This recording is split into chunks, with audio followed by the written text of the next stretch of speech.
श्री महाभारत कर्ण पर्व पुष्प 3। संजय ने कहा, हे कुरुपति, उपलब्ध में भद्रराज शल्य ने युधिष्ठिर से जो प्रतिज्ञा की थी उसको ध्यान में रखते हुए अपने कटु शब्दों द्वारा कर्ण के उत्साह को भंग करने का प्रण किया और कर्ण की इस बात को सुनकर कहने लगे, कर्ण, तुम्हारी प्रकृति में अहंकार का विशेष प्रभाव है। तुम अपने समक्ष पांडवों को तो कुछ समझते ही नहीं, जबकि तुम अपने समक्ष कौरव पक्ष के चुने हुए महारथियों का पांडवों द्वारा संहार देख चुके हो, लेकिन फिर भी तुम्हारा यह अहंकार नष्ट नहीं हुआ।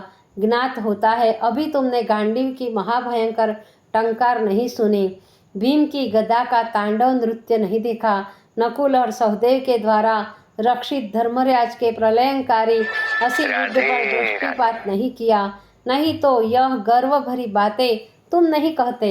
भद्रराज के कथन की उपेक्षा करते हुए कर्ण ने पुनः उन्हें रथ अर्जुन के समक्ष ले चलने को कहा। शल्य ने घोड़ों को रास का संकेत दिया। संकेत पाते ही श्वेत अश्व वायु की गति से युद्ध स्थल में दौड़ने लगे। कर्ण शत्रुओं का विनाश करने लगे, लेकिन अर्जुन उन्हें कहीं दिखलाई नहीं दिए। तब कर्ण ने पांडव सेना के सैनिकों से अर्जुन को दिखलाने के लिए कहा और युद्धोन्मत्त होकर अपना शंख बजाने लगे।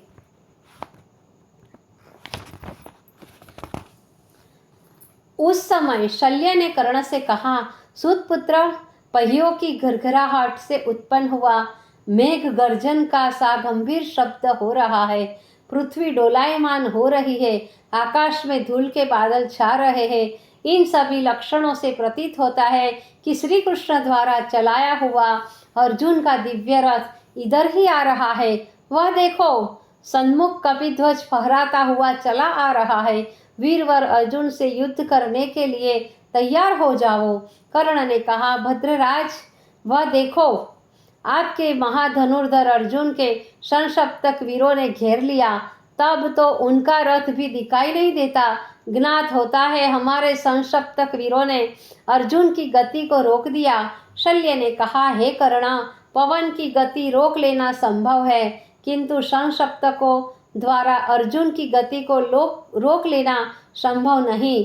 कर्ण को उत्साहीन करने के लिए शल्य ने कहा, कर्ण, उधर देखो, उस 1000 हाथियों का बल लिए हुए भीम कौरवों के रक्त की प्यासी गदा के लिए तुम्हारे योद्धाओं का संहार कर रहे हैं। इतना कहकर शल्य कर्ण के रथ को वहीं ले गए जहां भीमसेन युद्ध कर रहे थे। कर्ण को अपने सम्मुख देखकर भीमसेन उन पर इसी प्रकार टूटे जिस प्रकार भूखे होने पर भोजन पर टूटते हैं। उन्होंने क्रोधित होकर कर्ण को एक तीक्ष्ण बाण से घायल कर दिया। कर्ण ने भी एक भयानक शर भीम की छाती में मारा। उसके लगने से भीम की छाती से रुधिर बह निकाला। भीम स्वभाव से बड़े असहनशील थे। इस बाण की चोट ने उनके क्रोध को और भी उभार दिया। उनके होठ फफड़ने लगे।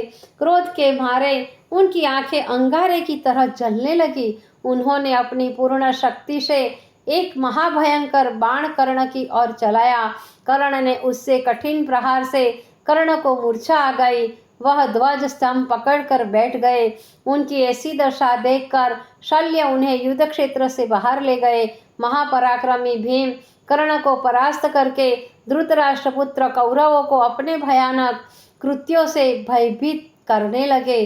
संजय कहते हैं, मूर्छा दूर होने पर कर्ण पुनः युद्ध स्थल में आए और इस बार महाराज युधिष्ठिर से युद्ध करने लगे। कर्ण ने युधिष्ठिर पर 3 बाणों से प्रहार किया और उन्हें घायल कर दिया। युधिष्ठिर ने भी अपनी तीखे तीरों से कर्ण के घोड़े व सारथी को घायल कर दिया। तब कर्ण ने क्रोधित होकर कई बाण मारकर युधिष्ठिर और उनके अंगरक्षक नकुल के घोड़ों को मार गिराया तथा एक शस्त्र से धर्मराज का शिरस्त्राण पृथ्वी पर गिरा और नकुल से धनवा की डोरी को काट दिया। युधिष्ठिर की यह दशा देखकर शल्य को उन पर दया आई और कर्ण को युद्ध में किसी और जगह प्रवृत्त करने के लिए शल्य ने कहा, कर्ण, आज तुम्हें अर्जुन से युद्ध करना है, फिर क्यों अपनी शक्ति को इधर उधर व्यय कर रहे हो। किंतु कर्ण ने शल्य की बात पर ध्यान न दिया और वह धर्मराज से युद्ध करते ही रहे। अब उन्होंने अपनी प्रबल बाण वर्षा से युधिष्ठिर को अत्यंत घायल कर दिया। उनकी दशा चिंताजनक हो गई। इसी समय शल्य ने कहा, कर्ण, वह देखो, भीम ने बड़े भयंकर वेग से दुर्योधन पर आक्रमण किया है। यदि उन्हें शीघ्र सहायता न पहुंचाई तो निश्चय ही भीम उन्हें परास्त कर देंगे। दुर्योधन कर्ण के अत्यंत प्रिय थे, अतः शीघ्र ही वह युधिष्ठिर को छोड़कर दुर्योधन की ओर चल दिए। घायल धर्मराज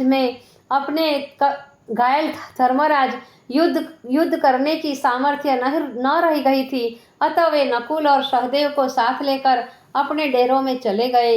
युधिष्ठिर को युद्ध क्षेत्र से भागता हुआ देखकर सैनिक भी भागने लगे, लेकिन भीम और सात्यकी ने ढाढ़स देकर भागती हुई सेना को स्थिर किया।